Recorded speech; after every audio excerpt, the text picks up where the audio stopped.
8장 22절. 하루는 제자들과 함께 배에 오르사 그들에게 이르시되 호수 저편으로 건너가자 하시매 이에 떠나 행선할 때에 예수께서 깊이 잠이 드셨더니 마침 광풍이 호수로 내리시며 배에 물이 가득하게 되어 위태한지라. 제자들이 나와 깨워 이르되 주여 주여 우리가 죽겠나이다 한데 예수께서 잠을 깨사 바람과 물결을 꾸짖으시니 이에 그에 그쳐 잔잔하여지더라.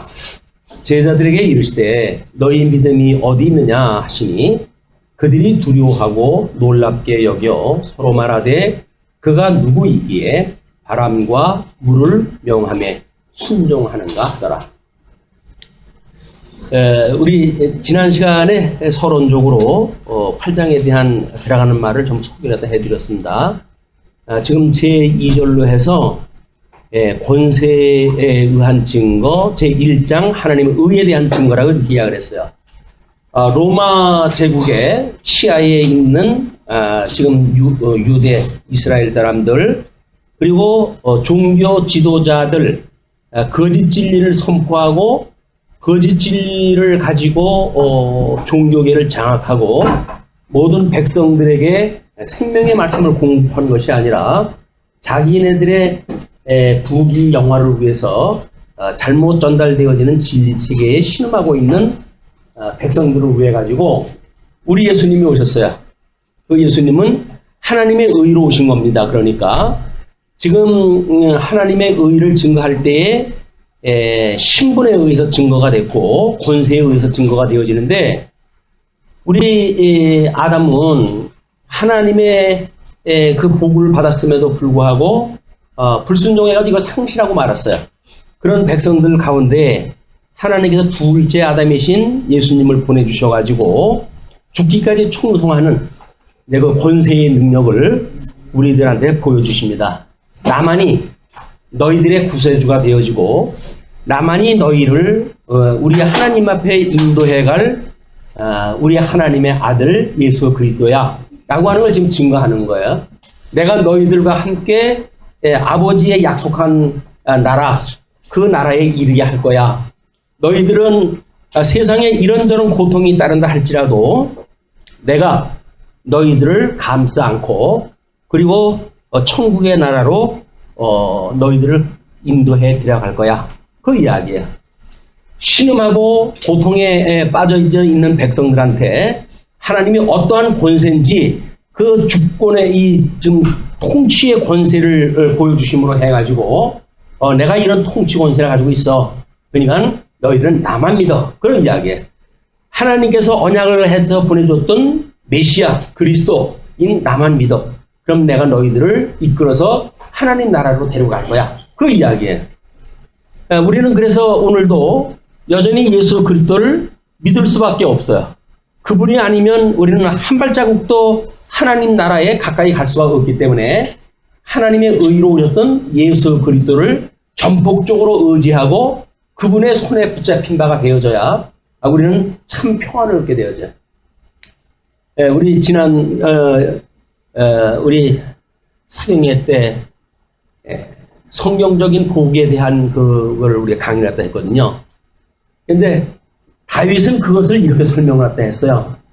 시편 131편 2절에 보니까 실로 내가 내 영혼으로 고요하고 평안하게 하기를 젖된 아이가 그의 어머니 품에 있음 같게 하였나니 내 영혼이 젖된 아이와 같도다. 우리들이 이성이 많아가지고 세상의 것들 내 것들이 많게 되면 우리는 하나님을 의지하기보다는 내 것을 의지하기 쉬워요. 근데 우리 다윗은 지금 하나님의 나라의 통일 국가의 그 왕으로 있으면서도 불구하고 자기를 젖된 어린아이의 비유를 갖다 했어요. 그것이야말로 하나님께서 인도하시는 것을 전폭적으로 의지하는 자기의 심령 상태를 그대로 보여준 겁니다.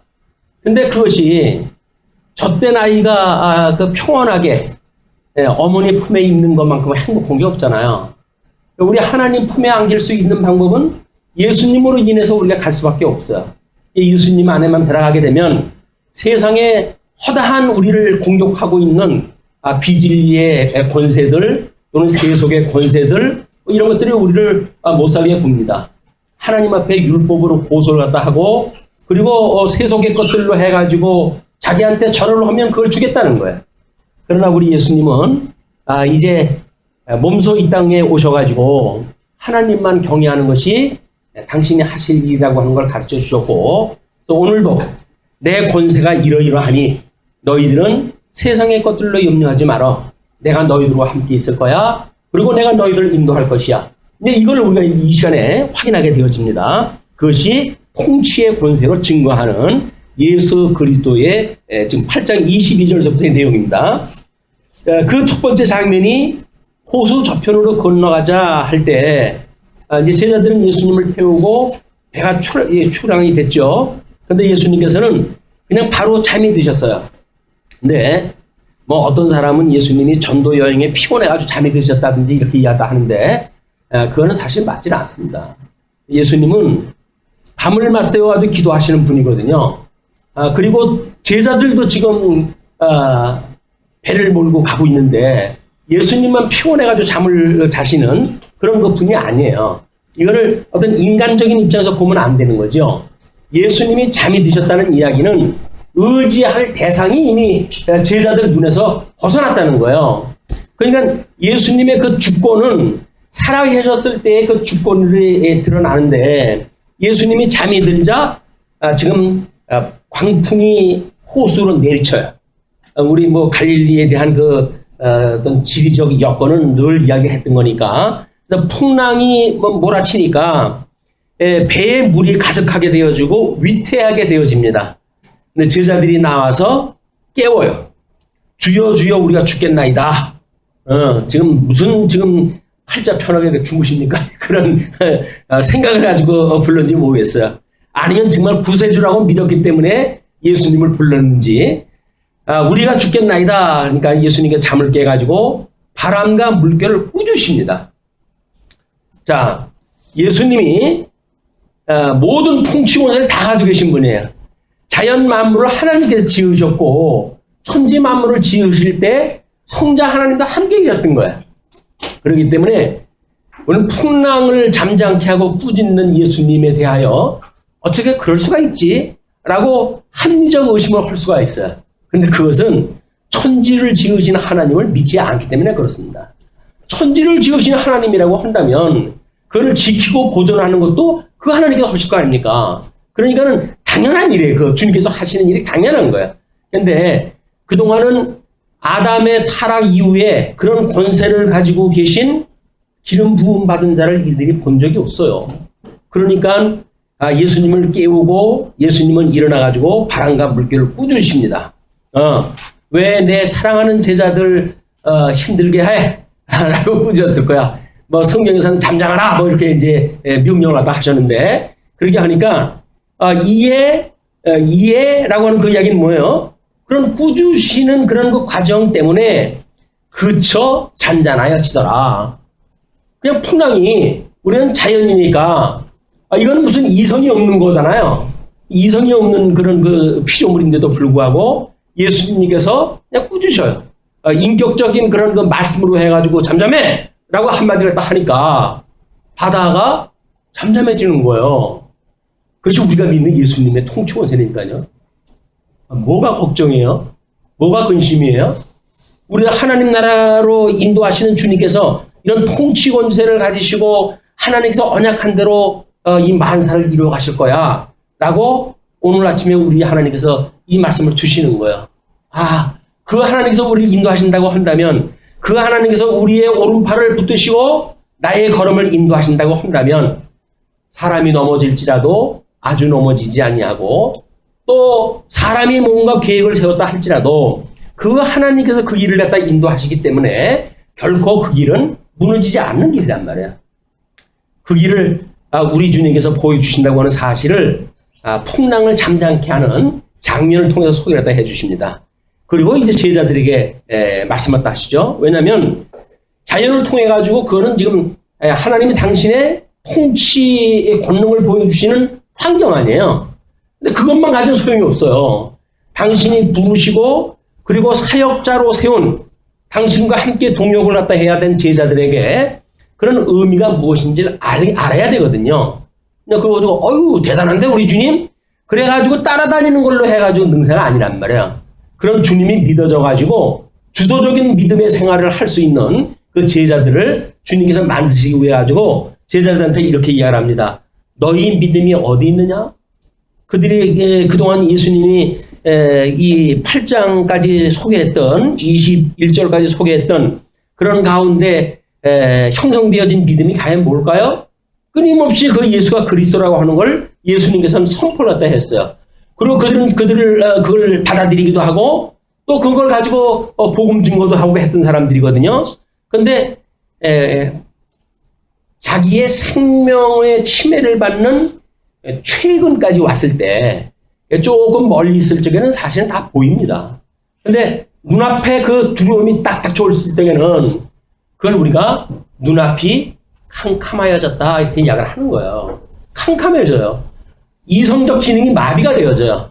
거기서 뭐 믿음을 가지고 뭐 잠잠하라 뭐 이런 것이 그들은 생각할 겨를이 없어요. 주님께서 항시 우리와 함께 계시고 성령께서 우리에게 권능을 주셨을 때에만 우리가 믿음으로 그걸 대처할 수가 있는 거지. 내가 믿음을 쌓아놓고 있다가 어떤 그런 응급상황이 됐을 때 내가 쌓아놓았던 믿음을 가지고 대응한다는데 그게 아니에요. 믿음은 영원한 믿음이기 때문에 순간순간 하나님께 주시는 거예요. 영원한 믿음으로 주시는 거예요. 그 주시는 믿음이 있었을 때 우리가 그 믿음으로 대처가 되어지는 거다. 그걸 우리가 믿음의 열매라고 하는 겁니다. 믿음의 열매는 쌓아놓고 있는 게 아니에요. 뭐 신앙생활을 얼마 하게 되면 투쟁할 만큼의 이런 실력이 있게 되고 배양이 되어지고 그렇게 해가지고 어떤 선한 싸움을 했을 때 그걸 가지고 나와서 싸운다든지 이런 개념이 아니에요. 믿음은 하나님께 주시는 선물이기 때문에 하나님께 주셔야 돼요. 그거는 순간적으로도 주님께서 주시는 거예요. 내가 그걸 소유하고 있는 게 아니라니까요. 내가 그리스도 안에 있다고 한다면 그 그리스도께서 그걸 우리한테 주시는 거예요. 유기적이라고 우리가 그걸 이야기를 합니다. 그래서 믿음이 있다고 하는 사람들을 늘 성경에서 경계를 갖다 해요. 왜? 믿음이 있다고 하면은 그걸 자기가 믿음을 가지고 대처한다고 생각이 드니까. 근데 그거는 우리 주님께서 은혜의 선물로 주시는 그 믿음으로 대처가 되어지는 거기 때문에 우리가 가지고 있는 믿음이 아니에요. 주님께서 주셔서 우리로 하여금 믿게 하시는 그런 믿음으로 대처가 되어지는 겁니다. 그렇기 때문에 이제 그렇게 믿음이 어디 있느냐라고 하시니까 그들이 두려워하고 놀랍게 여겨 서로 말하되 그가 누구이기에 바람과 물을 명함에 순종하는가 하더라. 이는 예수님이 다른 그 종교 지도자들과 다르게 이 땅에 오셔서 공생의 이제 생활을 다 하셨고 시작을 하셨고 지금 우리 주연절이라고 하는 절기로 교회사적 그 절기를 가지고 지키고 있잖아요. 예수님이 이 땅에 세례를 받음으로 해가지고 공생애가 시작되어졌단 말이야. 그리고 구약의 언약 때준 메시아라고 하는 그걸 드러내기 시작을 하신 거거든요. 그걸 드러내셔가지고 섭리를 다 하시는데 그동안 제자들은 그냥 그동안에 우리 믿음이 좋았던 아브라함이거나 또는 통일 왕국을 세웠던 우리 다윗이거나 이런 그 메시아를 연상했을지도 모르죠. 그러나 우리 구약에서 예표로 보여줬던 그 예수님은 천지를 지으신 메시아야. 성자 하나님. 그걸 지금 소개를 하는 겁니다. 자, 그러니까 이제 한 단계 교육이 끝났어요. 이제 계속 그 교육이 시작이 되어집니다. 26절로 40절까지 귀신을 순종케 하시는 통치 권세를 보여주셔요. 26절 그들이 갈릴리 맞은편 고라사인의 땅에 이르러 예수께서 육지에 내리심에 그 도시 사람으로서 귀신 들린 자 하나가 예수를 만나니 그 사람은 오래 옷을 입지 아니하며 집에 거하지도 아니하고 무덤 사이에 거하는 자라. 갈릴리 맞은편 고라사인의 땅이라고 하는 그 지역에 이걸 지역적으로 해가지고 고라사인이라고 하는 거는 거리적으로 80km가 떨어졌기 때문에 성경이 잘못됐다 이렇게 이야기를 하는 사람들이 있는데 사실 성경이 잘못됐다고 하는 사람들의 말에는 귀를 기울이지 마세요. 전부 그게 미혹의 권세를 가지고 하는 그 주장들입니다. 이거는 우리 거라사인이라고 하는 어떤 통치자의 영역에 속해져 있는 그런 그 지역을 말하는 것이지, 어떤 특정 지역을 이야기하기 때문에 이것이 성경이 잘못되어졌다거나 이따위로 이야기하는 자들 귀 기울이면 안 됩니다. 할 수만 있으면 우리를 넘어뜨리려고 공격하는 그 음부의 권세들이에요. 음부의 권세 우리가 경계하다 할 이유입니다. 예수께서 육지에 내리심에 이제 귀신 들리는 사람을 만났는데 옷을 입지 않았다고 그러죠? 옷이라고 하는 건 뭡니까? 아담을 하나님께서 에덴에서 내쫓으셨을 때 가죽 옷을 해 입혀가지고 내쫓으셨어요. 그 이야기는 뭐예요? 하나님의 의로 말미암아 이제 하나님의 백성들이 하나님을 경외할 수 있는 은혜에 참여할 수 있는 방법이 옷이라고 하는 장치예요. 그런데 귀신 들린 자는 옷을 하나도 입지 않았죠? 그냥 부끄러움을 그대로 노출하고 사는 사람이에요. 부끄러운 걸 부끄러운 줄 모르는 인간이에요. 죄를 짓고도 죄가 부끄러운 줄 모르는 인간이에요. 그런 그것이 지금 귀신 들린 자였었다. 그리고 집에 거하지도 아니하였어. 집이라고 하는 건 뭡니까? 우리 영원한 아버지의 집을 우리가 끊임없이 소망 중에 주어지는 그런 그 집 아닌가요? 그래서 거기에는 우리 집에서는 누구도 정죄하는 사람이 없어요. 우리 집에서만큼은 아무리 우리가 풀려져 있는 삶을 산다 할지라도 우리는 누구도 우리를 정죄를 하진 않아요. 너는 어떻게 그렇게 해가지고 게을르게 세수도 안 하고 있냐? 뭐 이렇게 해가지고 정죄를 안 해. 그냥 그래가지고 피곤하니? 그래 조금 쉬어라. 이렇게 해가지고 뭔가 평안을 자꾸 준단 말이에요. 평안을. 집에 들어오게 되면 세상 근심 걱정 가지고 싸우던 사람들이 집에 들어오면 말없이 편한 거야. 그냥. 집에 있다고 하는 그 자체만 편하거든요. 왜? 하나님의 나라의 모형적인 사건이니까. 근데 이 귀신 들린 사람은 집에 거하지도 않았어요. 그러니까 한마디로 일반 계시적으로도 하나님의 은혜라고 하는 거는 누릴 수 없는 그런 환경에 처해져 있는 귀신 들린 자라고 하는 걸 보여주는 거죠. 그리고 어디에 거했죠? 무덤 사이에 거했대요. 무덤이라고 하는 건 뭐 보나마나 시체들이 놓여져 있는 건 아닙니까? 그러니까 실상은 살아있는데 그가 살고 있는 것은 시체들이 잠들어 있는 무덤 사이에 거하고 있는 거예요. 한마디로 완전히 세상 막장 저 끝에 가 있는 그런 불쌍한 인생을 샘플로 등장이 되어집니다. 그런데 그가 예수를 보고 부르짖으며 그 앞에 엎드려 큰 소리로 불러 이르되 지극히 높으신 하나님의 아들 예수여 당신이 나와 무슨 상관이 있나이까. 아직은 예수님이 공생애를 마치고 십자가에 못 박아 죽으셨을 때의 음부권세를 심판하실 터인데 지금은 그런 때도 아닌데 왜 와가지고 나한테 이렇게 힘들게 만듭니까? 그런 그 이야기죠. 당신께 구하노니 나를 괴롭게 하지 마옵소서. 귀신 들려가지고 모든 사람들이 제어할 수 없는 그런 그 힘을 가지고 있는 사람인데 예수님을 보고는 그 앞에 엎드려요. 그것이 예수 그리스도의 통치 권세예요. 세상의 어떠한 마귀들도 어떠한 귀신들도 예수님 앞에는 꼼짝을 못해요. 만왕의 왕 되시는 예수 그리스도, 대주제가 되시는 예수 그리스도, 우리의 생명을 대속을 해주셨던 예수 그리스도, 그분께서 오늘도 우리와 함께 계신 거예요. 그렇기 때문에 그 귀신 들린 사람은 이제 당신이 예수님을 알아보면서 이제 기도를 갖다 하면서 하는 이야기가 나한테 괴롭게 하지 말아 주십시오. 그런 그 이야기를 합니다. 그런데 이는 예수께서 이미 더러운 귀신을 명하사 그 사람에게서 나오라 하셨기 때문에 그 이야기를 듣고 괴로운 거예요. 귀신이 괴로우니까 나를 괴롭게 하지 마옵소서라고 이야기를 한 거거든요. 그런데 가로를 열고 이런 설명을 붙입니다. 귀신이 가끔 그 사람을 붙잡았으므로 그를 쇠사슬과 고랑에 매어 지켰을 때 그 맨 것을 끊고 귀신에게 몰려 광야로 나갔더라. 제어가 안 돼요. 힘이 이거 귀신 들린 사람은 힘이 아주 천하장사입니다. 우리 일상으로 알고 있던 사람들의 뭐 연약하기 짝이 없는 어떤 그 여자일 수도 있어요. 근데 귀신만 들리면 그 힘이 제어가 안 돼요. 이런 그것이 지금 귀신의 역사이기 때문에 그렇습니다. 근데 예수께서 이렇게 묻습니다. 내 이름이 무엇이냐? 물으신 적 이르되 군대라 하니 이는 많은 귀신이 들렸습니다. 예, 그 귀신에게 이제 이름을 물은 거요. 그랬더니 군대라고 이야기를 합니다. 여기서 말하는 군대는 약 한 6천 명 정도의 군대의 단이라고 이렇게 이야기를 하는 걸로 보아서는 대단한 그 권세입니다.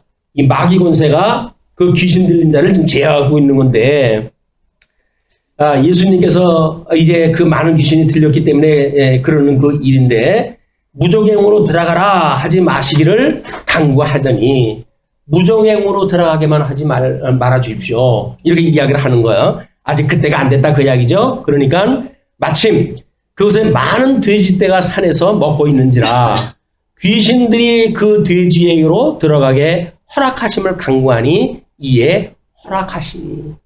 귀신 들린 자가 귀신들이 이제 돼지떼로 우리 들어가게 하고 우리 무적행성으로 집어넣지 말아 주십시오. 무적행은 우리 잘 익히 하는 대로 유황불로 부글부글 끓는 곳 아니에요.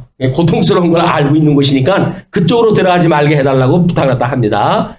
그래서 예수님이 허락을 했다 하시니까 귀신들이 그 사람에게서 나와 돼지에게로 들어가니 그때가 비탈로 내리더라. 그때가 비탈로 내리더라. 호수에 들어가 몰사하거늘. 그래서 돼지가 다 죽어버려요. 물론 귀신이라고 하는 건 영적 존재입니다. 영적 존재이기 때문에 뭐 물속에 들어갔다고 해가지고 귀신이 죽는다든지 막 그렇지는 않죠. 그래서 이제 뭐 우리 서신서에서 이야기하거나 요한계시록에도 보게 되면 물에서 나오는 권세가 있고 땅에서 올라오는 권세가 있어요. 그렇기 때문에 물이라고 하는 그거는 이미 이런 그 귀신 때 사망의 권세가 장악하고 있는 권세의 영역을 이야기하기도 하는 겁니다. 그렇게 이야기를 하니까 몰살을 하니까 치던 자들이 그 이루어진 일을 보고 도망하여 성내와 마을에 알리니. 만약에 유대 지역이라고 한다면 유대인들은 돼지 갖다가 고기를 먹질 않습니다. 그리고 이 유대인들은 돼지 치는 일을 불결하게 여겨가지고 그 사람들로 상대도 안 했어요. 그런 걸로 보아가지고는 아마 이방인 그런 그 지역이 아니었는가 생각이 듭니다. 그래서 그 성내에 이 사람들이 와가지고 알려요. 그러니까 사람들이 그 이루어진 일을 보러 나와서 예수께 이르러 귀신 나간 사람이 옷을 입고 정신이 온전하여 예수의 발치에 앉아있는 것을 보고 두려워하거늘. 수많은 사람들이 뭐 쇠사슬로 얽어매는데도 안 됐는데 아유 와봤더니 옷을 반듯하게 입고 예수님 옆에 아주 다소곳이 얼마나 귀엽게 보입니까? 그게 정신이 온전하여 예수의 발치에 앉아있는 그 모습을 한번 연상을 갖다 해보세요. 귀신 들렸자가 순종하는 것이 예수 그리스도의 통치권세니까요. 우리는 예수님을 믿는다고 하면서 통치권세를 믿지 못하기 때문에 때로는 그 예수님의 순종하는 것이 아니라 막 우리들의 가지고 있는 이성적인 이런 오해를 가지고 마치 내가 뭘 한다고 생각이 드니까 예수님을 의지하지 못하는 거예요. 예수님을 의지하게 되어지게 되면 우리는 귀신 들렸던 이 사람들처럼 그 발치에 다소곳이 앉아서 예수님의 그 말씀에 경청하게 되어지는 이런 그 모습이 되어진다고 보여집니다. 그런데 오히려 이제 그 귀신 들렸던 사람이 그렇게 앉아 있는 걸 보고 사람들이 두려워해요. 너무 권세가 놀라운 권세거든요. 그러니까 귀신 들렸던 자가 어떻게 구원받았는지를 본 자들이 그들에게 이름에 거라사인의 땅 근방 모든 백성이 크게 두려워하여 예수께 떠나가시기를 구하더라. 죄인이라고 여겨질 때에 우리는 그걸 감당하기 어렵잖아요. 아까는 귀신 들렸던 그 귀신들을 뭐라 그래요? 나를 괴롭게 하지 마옵소서 그렇게 이야기했잖아요. 마찬가지로 예수를 메시아로 바라보지 못하는 사람들은 그 놀라운 권세에 나를 떠나 주십시오라고 이야기해요. 당신만 보면 내 죄가 드러나가지고 도저히 살 수가 없습니다 그 이야기거든요. 근데 우리는 예수 그리스도로 말미암아 대속의 은혜를 입었기 때문에 그분 앞에만 가면 우리는 평안해지는 거예요. 그분 앞에만 가면 노임을 받는 거예요. 죄로부터 모든 저주로부터 노임을 받아가지고 하나님의 사람으로 심령의 평강을 누리고 살아가게 되어진다. 자, 이렇게 되어졌을 때 예수께서 배에 올라 돌아가십니다. 그러니까 예수님을 맞이해가지고 복음을 듣는 자는 복 있는 자고 예수님한테 떠나달라고 제발 나를 떠나달라고 하는 자들은 복이 없는 자들이에요. 복이 없으니까 그 복을 발로 차지. 우리가 굴러 들어온 복을 발로 찬다고 하는 그 속담이 있는데 그것이 이 복음, 생명의 말씀, 복된 소식 이걸 듣고 듣질 못하는 이런 안타까운 일들이 바로 예수님을 배척하는 자들이다.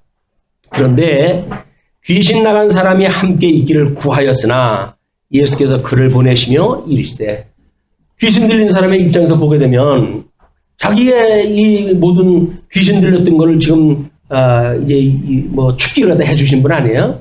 그냥 예수님을 따라다니고 싶은 거예요. 그분이 나 늘 함께 그분하고 곁에 있고 싶은 거야. 너무 은혜가 크니까. 이것이 주님의 몸된 교회 성도들의 아름다운 교제의 모습들입니다. 그렇잖아요? 다 대속의 은혜를 입었으니까 저분을 봐도 대속의 은혜를 입은 지체고 저분을 봐도 대속을 받은 지체고 그냥 귀한 거예요. 그것이. 늘 함께 있기를 원하는 거예요. 그런데 예수께서 그를 보내시며 이르시되 집으로 돌아가 하나님이 내게 어떻게 큰 일을 행하셨는지를 말하라 하시니 그가 가서 예수께서 자기에게 어떻게 큰 일을 행하셨는지를 온 성내에 전파하니라. 따로 있어요. 예수님과 함께 있어야 될 우리 8장 1절서부터 3절까지 소개했을 때 12 제자들과 섬기는 무리들이 있었고 그리고 이렇게 과정에서 다시 예수님에게 구원을 받은 사람들은 각 가정에 돌아가가지고 동네에 들어가가지고 자기가 체험했던 일들을 이제 이야기를 허물어 해가지고 예수를 그리스도로 소개하는 그런 그 사역이 계속되어 있습니다. 그걸 우리가 요즘으로 아주 전도라고 이야기를 하는 거예요. 전도. 예수 그리스도가 이러이러한 분입니다라고 하는 걸 전하는 도를 전하는 것 전도입니다. 자 그리고 40절 보니까 예수께서 돌아오심에 무리가 환영하니 이는 다 기다렸음이로라. 이 사람들은 복 있는 사람들이죠. 물론 여기서 가짜들도 있어요. 예수님 오시니까 이제 먹는 거 걱정 안 해도 되겠다 이런 사람들도 있고 요즘도 그러잖아요. 주님의 몸된 교회로 오면서 예수님 믿으면 복 받는다고 해가지고 예수 믿는 사람들 있잖아요. 사업이 잘 되고 건강하고 이런 것 때문에 예수를 믿는다고 그러는데 이런 사람들도 여기 포함이 되어져 있을 거야. 그러나 이제 그 모든 무리 환영하는 가운데 예수님을 기다리고 있던 그런 무리들에게 예수님이 이제 가신 거죠. 41절 42절 보시게 되면 회당장 야이로가 딸의 치유를 간청하는 사건이 소개가 되어집니다. 이에 회당장인 야이로라는 사람이 와서 예수의 발 아래에 엎드려 자기 집에 오시기를 간구하니 우리 예수를 믿는다는 이야기는 바로 그 이야기예요. 무릎을 꿇는 것, 예수님 앞에 무릎을 꿇는 것, 그분이 통치권세를 가지고 계신 분이라고 믿어지기 때문에 그분 앞에 우리는 무릎을 꿇는 거예요. 그거를 다른 말로 경외하는 것, 그것이 복이 있는 것, 복을 받는 것, 그렇게 이야기를 하는 거야. 예수님한테 무릎을 꿇을 수 있는 사람이 복이 있는 거예요.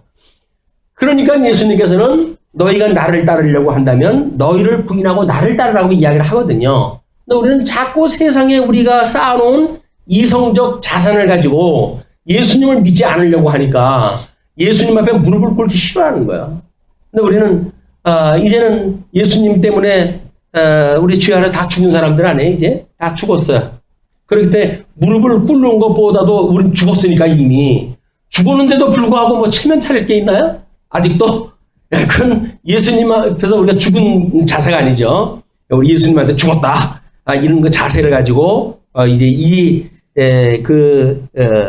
회당장에 대한 야이로의 그런 환경을 한번 보시죠.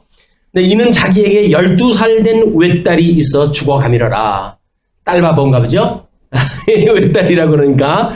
근데 예수께서 가실 때에 무리가 밀려들더라. 요청을 갖다 하고 무릎을 꿇고 요청을 하니까 예수님께서는 이제 그 야이로의 집을 쪽으로 간 거예요. 근데 상황이 다른 걸로 약간 바뀌게 돼요. 그게 뭐냐면 지금 가는 그 과정 중에 나타난 현상인데 43절로 48절에 혈루증을 고치시는 통치 권세를 보여주십니다. 자, 이에 12해를 혈루증으로 앓는 중에 아무에게도 고침을 받지 못하던 여자가 예수의 뒤로 와서 그의 옷가에 손을 대니 혈루증이 즉시 그쳤더라. 12해를 혈루증으로 앓았다고 하는 내용이 소개되어진 걸로 보아가지고는 이 여자가 이 병고에 무척 시달렸던 사람이에요. 이 고통은 아무도 이해를 못합니다. 고통은. 그래서 아파보지 못한 사람은 아픈 사람의 입장을 이걸 이해를 못해요. 그 멀쩡한데 왜 그러냐고 꾀병을 부리냐고 그렇게 얘기하다 하는데 그렇지는 않습니다. 꾀병이 아니에요. 진짜 아프다니까요. 우리가 그래서 아파본 사람만이 아픈 사람의 입장을 이해하겠다 해요. 죄 용서함을 받은 사람만이 죄 사함을 받은 사람의 입장을 이해해요. 1만 달란트 탕감을 받은 사람만이 100데나리온 빚진 자에 대하여 이해가 되어지는 거예요. 그 사람을 우리가 다 그 죄를 용서를 해줄 수가 있는 거예요.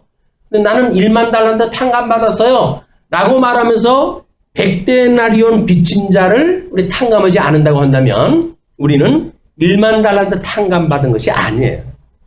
자기가 받았다고 착각을 하는 거지 정말 받았다고 한다면 그렇게 하지는 않습니다. 정말 내가 1만 달란트 탕감 받았어요. 라고 우리가 고백을 할 정도라고 한다면 그러면 그거에 은혜의 감동이 크잖아요. 1만 달란트는 숫자로 계산하기도 어려운 숫자예요. 그런데 겨우 100데나리온 빚진 자를 감옥에다 집어넣는다? 말이 안 되는 거죠. 그렇기 때문에 1만 달란트 탕감 받았기 때문에 100데나리온 빚진 자를 탕감하는 것이 아니라 우리가 1만 달란트 탕감 받았던 은혜가 무엇인지를 깨닫고 있기 때문에 우리한테 사소한 시비를 걸거나 뭐 이런 자들에 대하여 용서를 다 하는 거예요. 불쌍하잖아요. 모르니까. 율법주의자들이 율법을 가지고 공격을 하다 하고 세속권자들이 세속에 있는 걸 가지고 공격을 하고 왜 공격을 합니까? 그것이 힘이라고 생각이 되니까 그거 가지고 공격하는 거 아니겠어요? 그런데 예수 그리스도 이런 통치 권세를 알고 있는 입장에서 보게 되면 그것이 그 사람으로부터 나온 게 아니잖아요. 그 사람한테 있는 게 아니잖아요. 무슨 어떤 권세자가 준 건데 그것이 세상 권세가 됐든 사망 권세가 됐든 죄의 권세가 됐든 그 권세자가 가지고 있는 거란 말이야. 그걸 그 사람을 빌려가지고 지금 준 거예요. 근데 그 사람은 그거 가지고 그걸 다른 사람을 정죄하는 데 쓰니까 예수 그리스도의 통치 권세를 믿는 입장에서 보게 되면 그것이 불쌍하게 보이는 거예요. 그러니까 우리는 용서할 때 해주는 거예요. 그래서 우리가 우리에게 죄진 자를 사하여 준 것처럼 우리 죄를 사하여 주시옵고 이건 주님 오시는 날까지 끊임없이 기도할 내용이에요. 아니 왜 용서를 떠하냐고 내 밥 먹고 내가 사는데 뭐 이렇게 영악을 떠는데 예수 믿는 거는 영악 떠는 게 아니에요. 예수 믿는다고 하는 건 바보 같은 거예요. 바보 같은 거. 세상 사람들이 보게 되면 바보 같은 거야. 저 사람은 왜 저러고 살지? 할 정도로 바보 같은 것이 예수 믿는 지혜자의 삶이에요. 하나님이 뭐 할 일이 없으셔가지고 이 땅에 오셨겠어요? 그것도 사람의 모습을 입고 이 땅에 오신 이유가 뭡니까? 그것이 바보가 돼가지고요. 그 예수 그리스도의 낮아지심의 비밀이란 말이에요.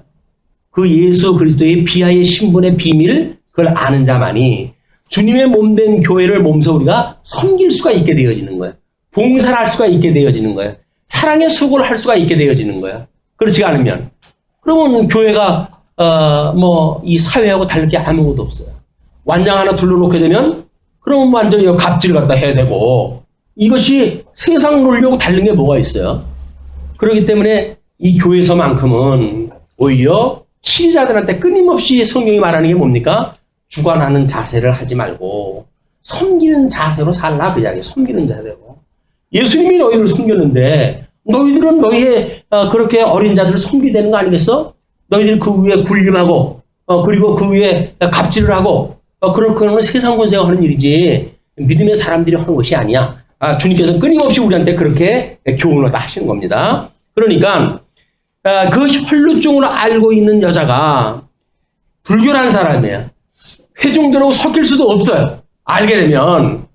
그런데 의원을 찾아가도 고쳐주지를 못하고 그러니까 이제 위장을 갖다 한 거예요. 정상인 것처럼 대중 속에 그가 들어가가지고 예수님한테 또 뭐 말하고 얼굴 보고 뭐 말씀하시고 그러면 넌 혈루증으로 앓고도 어쩌고저쩌고 이렇게 하게 되면 자기 속에 있는 게 다 드러날까 하겠어. 그러니까는 겁이 나가지고 예수님 뒤로 와가지고 그의 옷가에 손을 대요.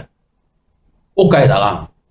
막 사람들이 옹이하고 지금 밀치고 가고 있는 거 아니에요? 이동하는 거 아니에요? 야이로 집으로 지금 이동을 하고 있는데 거기서 이 여자가 그냥 뒤에 스며시 가가지고 안 그런 척 해가지고 옷가에 손을 댄 거예요. 그런데 예수께서 이르시되 내게 손을 댄 자가 누구냐 하시니 예수님은 왜? 병이 낫고 안 낫고 이게 기능적으로 하시는 게 아니잖아요. 하나님이 어떤 통치 권세를 가지고 계신 것을 지금 보여주시는 영광을 계시하시기 위해서 지금 이 사역을 하는 거지. 예수님이 뭐 폼 잡으려고 일을 하는 게 아니지 않습니까? 그러니까 예수님께서는 누가 내게 손을 댄 자가 누구냐라고 물어보셔요. 그러니까 다 아니라고 이렇게 할 때에 베드로가 이르되 주여 무리가 밀려들어 미나이다. 좀 형편 좀 보세요. 사람들이 이렇게 옹이났다 하고 있는데 뭐 손댄 걸 지금 따지고 그럽니까? 참 난 주님이 이렇게 말할 때마다 답답해요 정말. 그런 걸 이야기해요. 뭐 아주 똑똑한 것 같아요. 근데 설똑똑이 베드로는 왜? 한 박자 쉬고 그러고 뭔가 이야기가 나와야 되는데 베드로는 바로 그냥 나와버리거든요 말이. 그렇기 때문에 실수투성이에요. 하나님께서 또 베드로를 그렇게 쓰셔요. 다른 제자는 사변을 둘러보거든요. 무슨 일이지? 이렇게 해야 되는데 베드로는 워낙 성격이 급하니까 바로 그냥 주님 지금 사람들이 밀치고 있잖아요 라고 하는 이야기예요. 이거 절대 난 좋은 목소리로 한 얘기 아니라고 보여집니다. 베드로가 지금 한 얘기는 예수님한테 공손하게 주님 지금 많은 사람들이 밀치고 있어요 이렇게 말하는 게 아니에요. 예수님한테 뭔가 공격적인 지금 이야기를 했다고 생각이 드는데 예수께서 이르시되 내게 손을 댄 자가 있다. 이는 내게서 능력이 나간 줄 알미로라 하신대. 또 이렇게 이야기를 하니까 예수님은 능력에 차 않고 그래서 예수님한테 능력이라고 하는 것이 있어가지고 거기다 뭐 물 퍼먹듯이 퍼먹으면 그 능력이 자기한테 이관된다든지 이런 그 설명이 아닙니다. 예수님이 능력이 나왔다는 이야기는 당신이 병 고치는 권세를 갖다 행했던 그 권세가 드러날 일이 지금 만들어졌다 그 이야기예요. 그렇게 이야기를 하니까 여자가 스스로 숨기지 못할 줄 알고 이제는 뭐 다 한 거 아니에요. 이건 어지간한 그 배짱이 아니면 불효입니다. 근데 완전히 그 돌심장을 가지고 있는 최순실이 같은 애나 뭐 죽이려면 죽여 뭐 이렇게 가지고 막 나오지 어지간하면 양심 있으면 바로 불어요. 뭐 오늘 잠깐 신문에 봤더니 뭐 TV 뉴스 갖다 봤더니 그러더라고요. 절대 정권 바뀌지 않으면 난 문제 없어. 뭐 이렇게 해가지고 배째라고 그런데요. 검사 쪽에서는 또 너 용서 안 해. 뭐 이렇게 하고 이게 뭔지 모르겠어요. 죄를 묻는 사람들하고 피의자하고 기싸움을 하고 있는 이런 그 양상이 이게 대한민국의 현수로구나 이런 그 생각이 듭니다. 근데 가만히 보니까 이 사건도 그런 사건이 아닌가요? 근데 이 여자는 자기가 병을 고친 것이 낫잖아요. 손을 대니까 이미 병이 고쳤던 걸 느꼈단 말이에요. 그런데 이미 더 그 양상을 숨길 수가 없는 걸 알고는 떨며 나와 엎드려 그 손댄 이유와 곧 나은 것을 모든 이 사람 앞에서 말하니 모든 걸 말했다는 건 뭐야? 내가 12해 동안 혈루병을 앓았다고 하는 사실과 많은 의원들을 찾아갔으나 고치지 못했다는 사건과 내가 그렇게 불의한 몸이기 때문에 대중종에 휩쓸릴 수 없는 사람인데도 불구하고 많은 사람들에게 그걸 속였다고 하는 사실과 그리고 예수님한테 예수님도 모르게 병을 고치고 싶은 믿음으로 해가지고 손을 댔던 것과 다 고백을 다 한 거예요. 예수님한테 고백을 한다는 이야기는 그겁니다. 우리들한테 요거는 좀 고쳐놓고 이렇게 좀 가두어놓고 요건 숨겨놓고 우리가 예수님을 믿어야지 그건 아니에요. 예수님은 말씀을 안 해 다 하셔요. 그냥 우리 기도할 때 끊임없이 우리가 우리에게 죄진 자를 사하여 준 것처럼 우리 죄를 사하시고 그것이 지금 그냥 보편적인 기도니까 우리가 우리에게 죄진 자라고 그랬지만 우리 개인적인 기도로 한다면 내가 갑순이한테 이렇게 죄진 거, 우리 곰돌이한테 이렇게 죄진 것, 이거 구체적으로 다 나오잖아요. 내가 그래 보고 잘난 척 해가지고 눈을 흘겼는데 다 나오잖아요. 근데 우리는 그런 거 대충 적어놓고, 대의명분을 세워가지고, 민족과 무슨 나라를 위해 가지고, 이렇게 거국적인 기도를 갖다 하고 그러는데, 주님께서는 그건 들은 척도 안 하셔요. 그런 기도는. 속은 그 썩은 걸로 해도 가득 차는데, 포장만 해가지고 거룩한 것처럼 해가지고, 두 손을 들고, 나라와 민족을 위해서 어쩌고저쩌고 하는 기도를 주님께서 그걸 들은 척이나 하시겠어요? 안 그래요. 기도라고 하는 건 우리가 속에 있는 걸 다 고백을 갖다 해야 됩니다. 그래서 우리 기도의 순서를 보면 뭐예요? 하나님의 성호를 찬양하는 것으로 시작이 되어지죠. 하나님의 모든 섭리사를 기뻐하는 것으로 감사하는 걸로 시작이 되죠. 그러고는 우리의 회개가 들어가야 되는 거예요. 그동안 기도 전에 살아왔던 삶에 대한 기억나는 모든 죄를 우리 하나님의 고백을 다 하고, 그럼에도 불구하고 주님께서 우리를 사하시고 용서해 준다고 하는 것을 사실 믿고 주님 앞에 구하오니 주님 이러이러한 문제 이런 것들을 간구합니다 라고 기도를 다 하는 거예요. 그런데 우리 죄 같은 거 다 숨겨놓고 이렇게 해주면은 내가 복음을 증거할 것이고 이렇게 하면 주님을 위해서 이렇게 살 것이고, 주님이 힘이 없어가지고 우리한테 조력자가 필요한가요? 아니라니까요. 우리 보고 행복하라고 그 일을 하라고 그러는 건데, 네가 나와 함께 있으면 네가 행복한 거야. 어린아이가 엄마 품에 있는 것처럼 너가 행복한 거라니까. 그냥 사랑의 수고라고 하는 거는 수고가 아니에요. 세상이 말하는 수고가 아니라니까요. 그냥 예수님 우리 이 품 안에 안겨 있는 거예요. 그게 예수님의 그런 통치 권세에 의해서 나오는 일들인데, 내 거를 주는 것처럼 생각이 드니까 손해처럼 보이는 거야. 내 시간이 얼마나 아까운데 내가 왜 이런 봉사를 갖다 해? 아닙니다. 행복한 그 봉사하는 순간순간이 얼마나 행복한데요. 그것이 우리의 사랑이라고 하는 관계 아니겠어요? 우리 사도신경을 외울 때마다 뭐라 그래요? 성령을 믿사오니 주님의 몸된 공교회와 성도의 교제와 그리고 죄사함을 받는 것과 몸의 부활과 영생을 얻는 걸 믿습니다. 주님의 몸된 교회를 통해서 우리가 배우는 일들이란 말이에요. 작게는 가정교회를 통해서 우리가 배우죠. 그러나 그건 좀 주관적일 수가 있으니까 객관적으로 하나님의 말씀을 공부하고 그 말씀에 비춰서 알 수 있는 이런 방법이 정원 시간에 모여가지고 말씀을 상고하는 일이다. 이것이 우리가 하나님을 배워가는 이런 그 뜻이 분명해지게 되면 사회에서 가정으로 돌아갔을 때 직장에서 이것이 영적 예배를 해가지고 이제 승화가 되어지는 거예요. 하나님을 아는 지식으로. 자, 이제 그렇게 해가지고 모든 걸 고백을 했어요. 그랬더니 예수께서 뜻밖의 선물을 주십니다. 이르시되 따라 내 믿음이 너를 구원하였으니 평안히 가라 하시더라. 12해 동안 혈루증으로 고통을 했다고 한다면 이 여자는 평안한 시간이 한 번도 없었어요. 평안한 시간이 한 번도 없었어요. 그런데 그 예수님께서 내가 너를 구원했대요.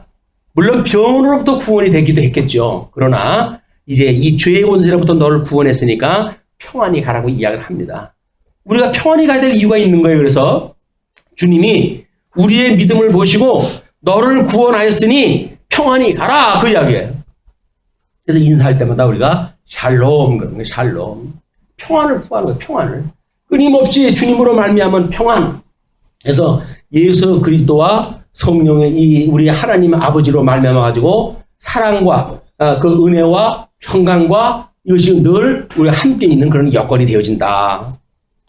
자, 이렇게 장면이 다시 본론으로 들어가게 되어집니다. 49절로부터 56절 죽은 자를 살리시는 통치 권세가 소개가 되어져요. 아직 말씀하실 때에 회당장의 집에서 사람이 와서 말하되 당신의 딸이 죽었나이다. 선생님을 더 괴롭게 하지 마소서 하거늘. 근데 죽어가는 과정을 보고 야이로가 예수님한테 온 거 아니겠어요? 근데 예수님을 모시고 가는 도중에 이제 그 사람들이 와가지고 딸이 죽었다는 거예요. 그 이제 가나마나다. 그러니까 예수님 모시고 가는 거 그 불편함을 이제 하지 마라. 그런 그 이야기죠. 그런데 예수께서 들으시고 이르시되 두려워하지 말고 믿기만 하라. 이렇게 하면 믿기만 하라. 그리하면 딸이 구원을 얻으리라 하시고. 우리는 이런 걸 보고 가끔 이단자들이 자기 딸이 죽었는데도 불구하고 장사를 갖다 안 지내요. 그리고 구할한다고 해가지고 엉뚱한 짓 해가지고 이렇게 하는 이단 그런 그 무리들이 있어요. 박장로 이런 그 부리들이 사람 죽으면 안 죽었다고 속이고, 그리고 부활한다고 속이고, 그래서 모든 사람들한테 기도하게 하고, 그래가지고 현금 각출하고, 이렇게 해가지고 배를 채우고 사는 이런 그 아주 나쁜 그 종교 지도자들이 있어요. 그걸 우리가 이단이라고 이야기를 하지만, 거기에 있는 사람들은 지극정성으로 이걸 믿습니다. 안타까운 거예요. 지금도 젊은이들은 아마 전부 그 모처에 가 있지는 않는가 싶어요. 신천지라고 하는 거기에 보게 되면 젊은 청년들, 대학교에서 이제 한창 그 학업에 열중해야 될 그런 그 친구들, 이런 친구들이 거기 빠져나가지고 가족 버리고 모든 그 어떤 인연을 끊어버리고, 그리고 그 일을 또 한다고 그래요.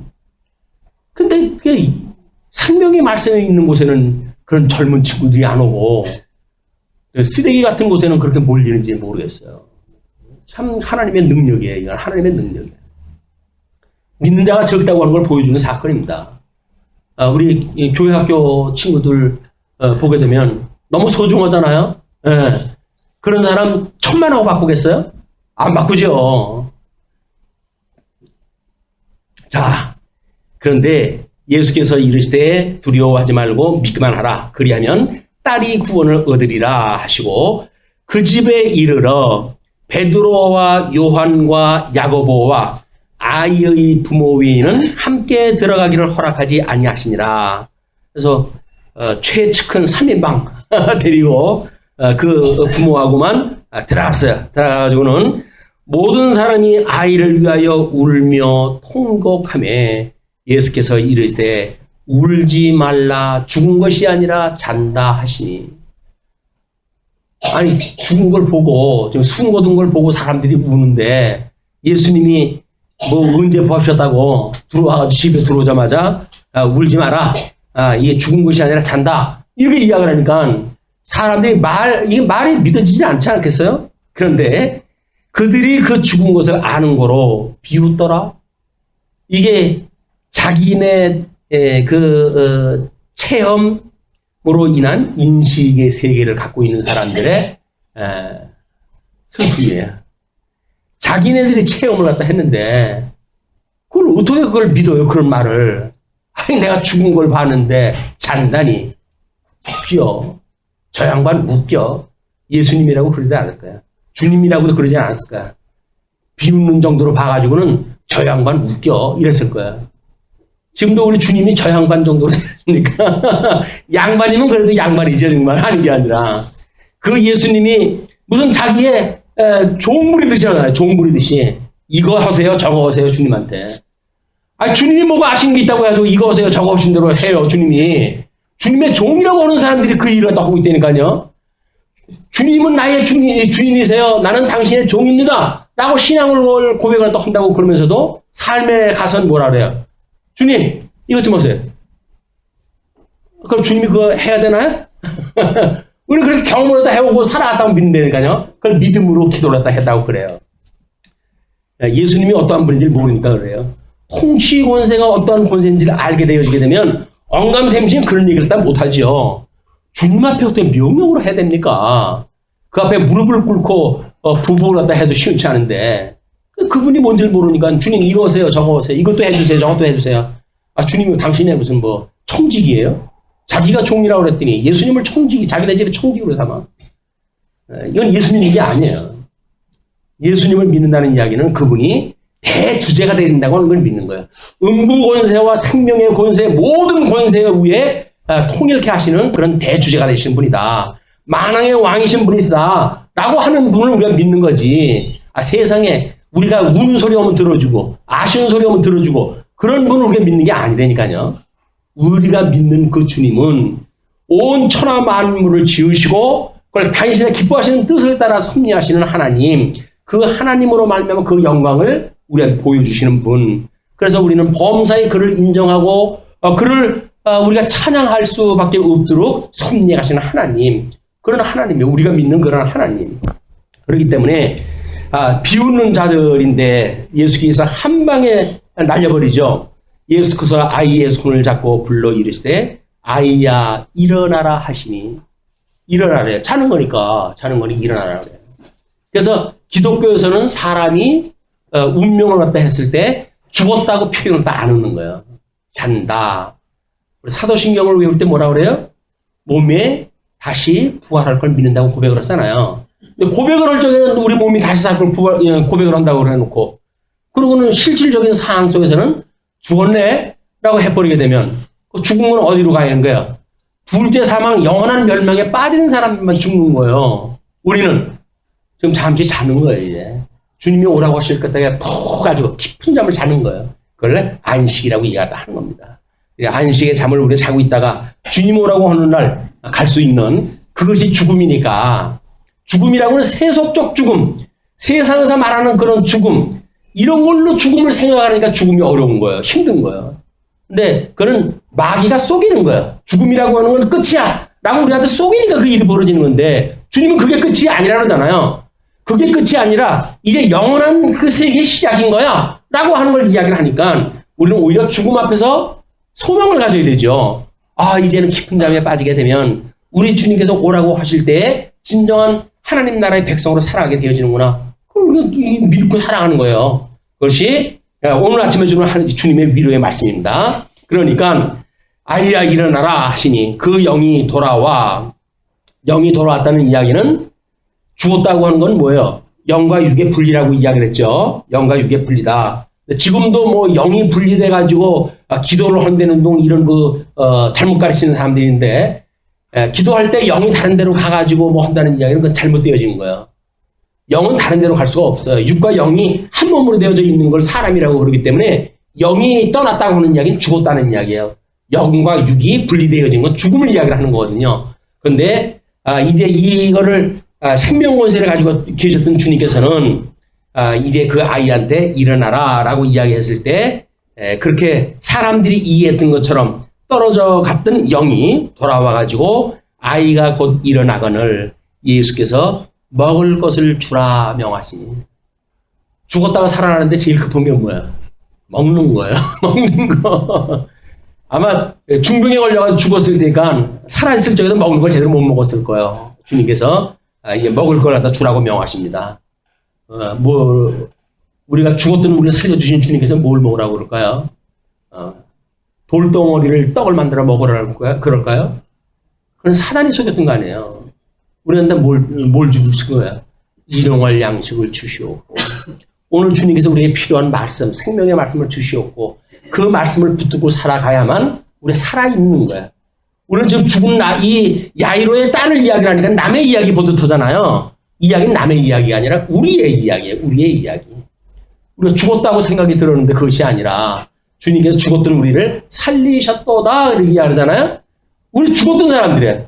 우리 첫째 아담의 그런 불순종으로 인해 가지고 모든 사람들이 죄 가운데 죽어 있는 사람들이에요. 우리 영이 죽어 있는 사람들이라고요.